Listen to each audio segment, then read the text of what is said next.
Wow, what a month.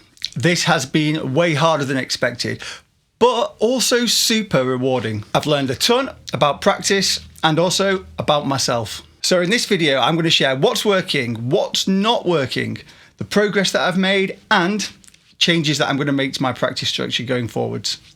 Let's get into it.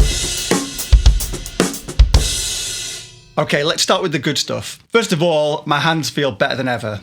I feel more connected to the sticks, and every gig I do, I can feel the improvements. Some of the vocabulary I'm learning, particularly the Bouvet courses, is just coming out naturally, which is fantastic. And I'm really enjoying that feeling. My practice stamina has also gone up. At the beginning, I needed constant breaks to maintain my focus. And that has slowly decreased, allowing for longer sessions between breaks and shorter breaks, which is great. This is more noticeable on good days when I'm feeling really positive and really dialed in. I can play for 7 hours in like a 8 or 9 hour time window. It's brilliant. And I'm getting really good quality practice. But of course, it hasn't all been smooth sailing. In week 2, all the left foot work began to take a toll.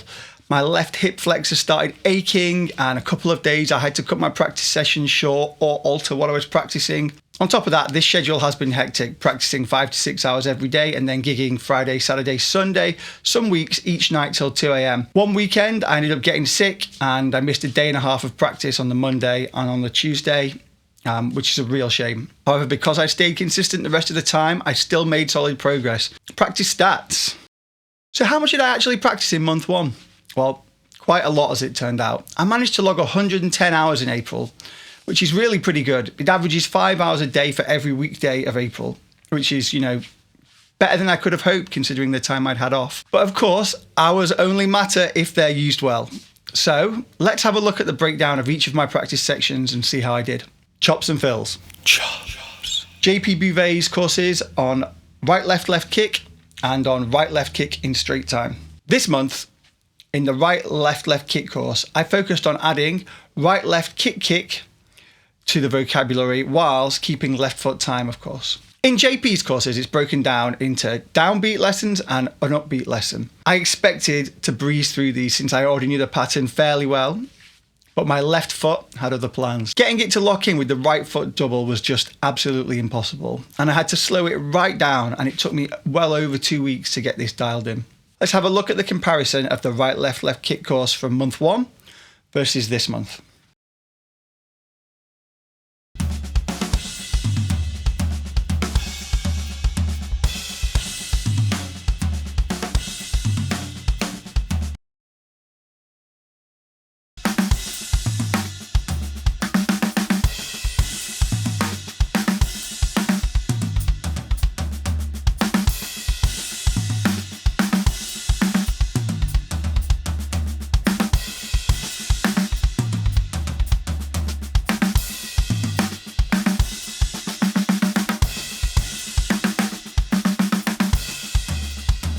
In the right, left kick course, I was working on adding groupings of 4 to the 3-note pattern by stuttering one limb. This creates combos like right, left kick, kick, and right, left kick. My main focus was practicing these alternating with the right, left kick pattern to create groups of 7 while still keeping left foot time.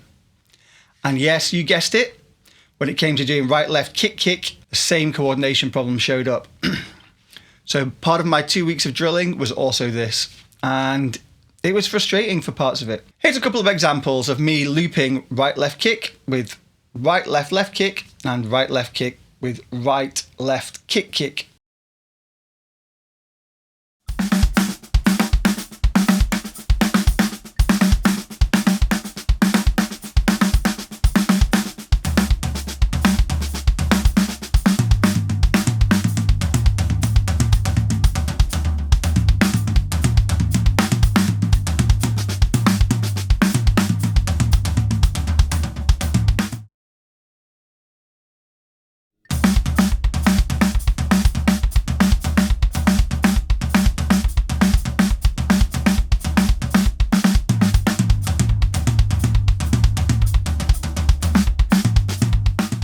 I've also started to work these into fills with groups of 7 and into the right, left kick flow. Let's have a comparison of last month's right, left kick flow with this month's.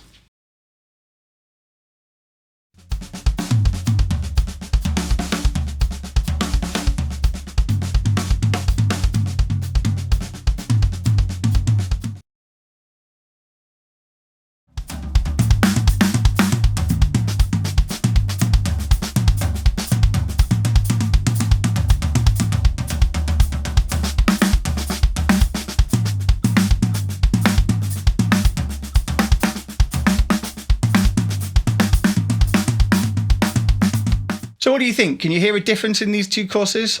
Drop a comment down below and tell me what you think. Coordination. So I was doing David Garibaldi's Future Sounds for coordination and some timekeeping. This month I started on Groove 3 and Permutation Study 1, and I've continued with Groove 3 throughout the whole of the month, but I've moved up to Permutation Study 4 this week. Let's compare Groove 3 from the beginning of the month to the end of the month.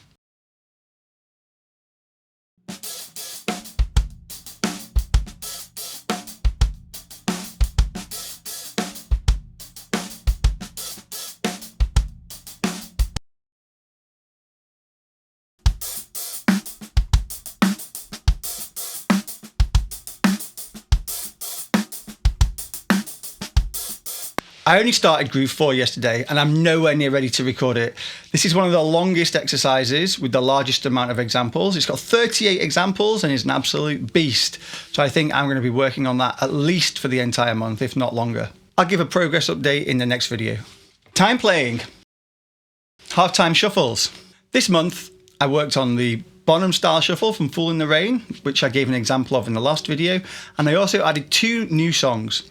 You Might Need Somebody by Randy Crawford and Rosanna by Toto, both featuring the legend Jeff Porcaro on drums. Of course, I can't emulate his feel, but here's an example of the Fool in the Rain groove against the Toto groove that I've done this month. Have a listen.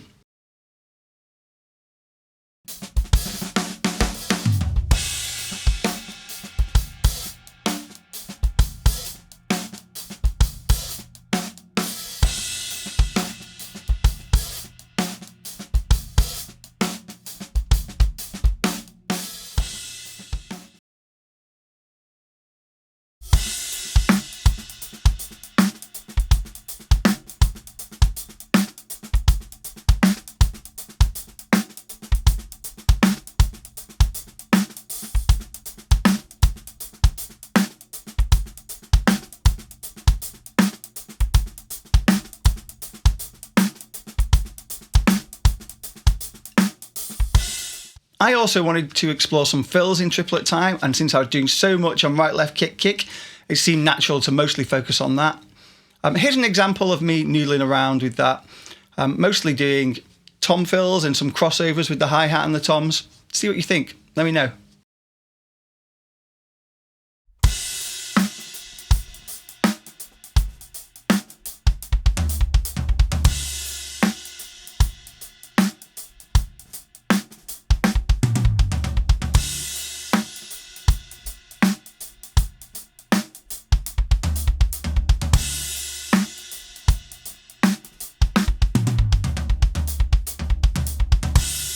Also in time playing was the JP Bouvet Inverted Doubles course. I really love this course. It's actually so much fun to play, and this month I was working on switching the backbeat between the right hand and the left hand.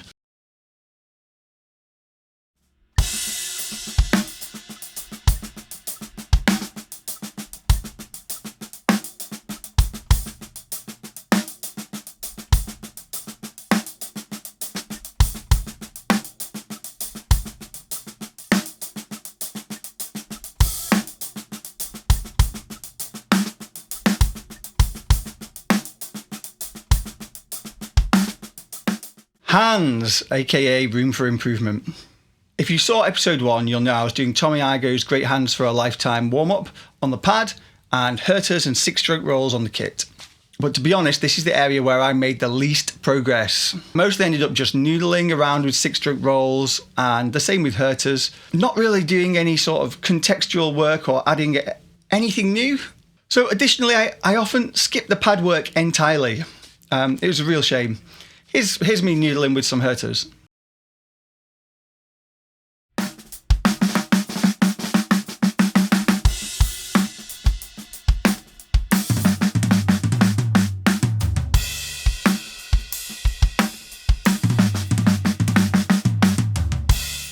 This brings me to my next point, what I'm changing.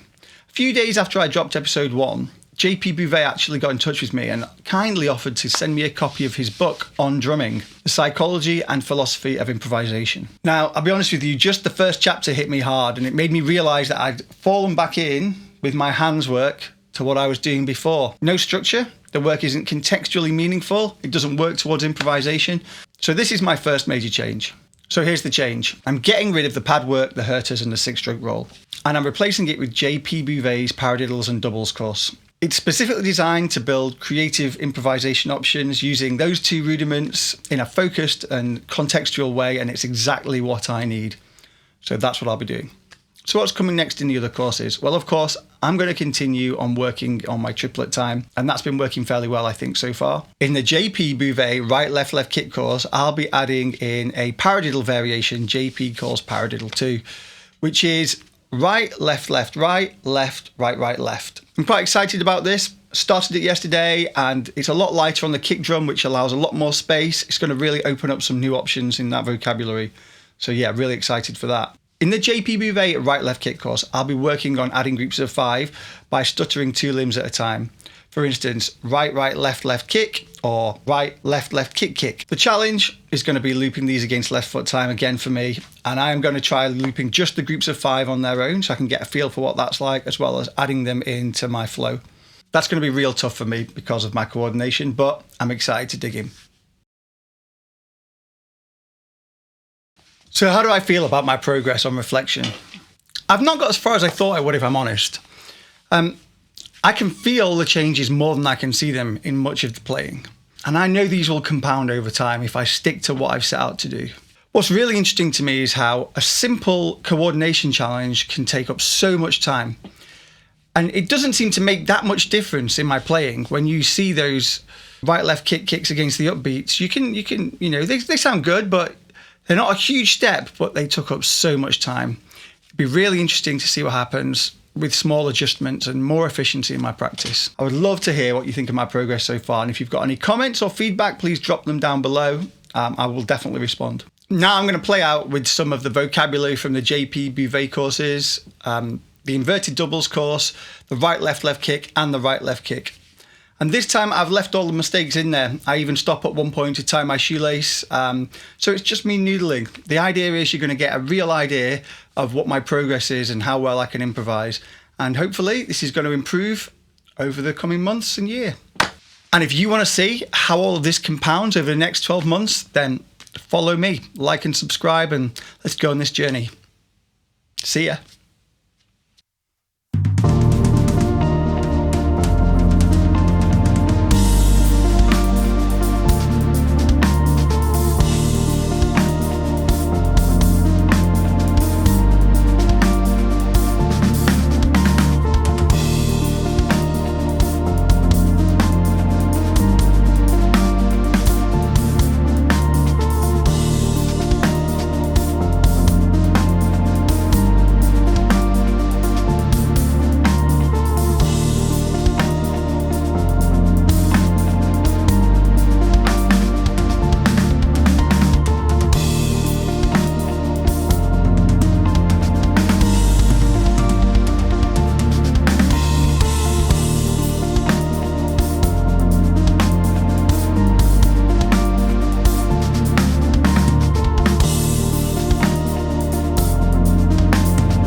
In the JP Bouvet right, left kick course, I'll be adding a paradiddle. In the JP Bouvet right...